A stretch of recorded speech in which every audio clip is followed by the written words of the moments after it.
देवांना आपल्या भक्तांची जमीन गेलेली चालेल का? त्यातला कुठला देव असं म्हणतो की जमिनी द्या आणि माझ्याकडे या? कुठलाही देव असं महाराष्ट्रात म्हणणार नाही. 3.5 शक्तीपीठ आहेत, 3 ज्योतिर्लिंग आहेत, पंढरपूर, अंबाजोगाई, औदुंबर, गाणगापूर, अक्कलकोट, नरसोबाची वाडी, तख्त सचखंड, हुजूर साहेब, नांदेड, 18 तीर्थस्थळे एकमेकाशी जोडतो असं सरकारचं म्हणणं आहे. या सगळीकडे आज माणसं चाललेली आहेत. काय जवळ गेल्यावरची गर्दी वाढते, त्यासाठी व्यवस्था करायला कुणाचा विरोध? त्यामुळे ह्या कुठल्याही देवाला, मला रात्री राजेश्वरी स्वप्न पडले, त्यातले 3-4 देव आले. म्हणजे आम्ही मागणी नाही केलेली रस्ते, देवच म्हणतात. आम्ही काय मागणी केलेली नाही जयंतराव, उद्या जो काय आमचा पाठिंबा नाहीये.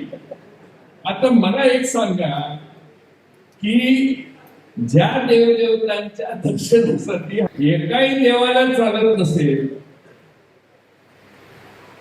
परंतु महाराष्ट्रातल्या एका देवाला पाहिजे,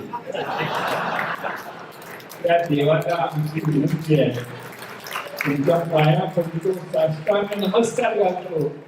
मी माझ्या तालुक्यासाठी पाहिजे तेव्हा लोळण घेऊन मुंबईला येतो. तर आमच्या तालुक्यातनं ही रस्त्याची भिंत काढा, कारण ह्या तालुक्याने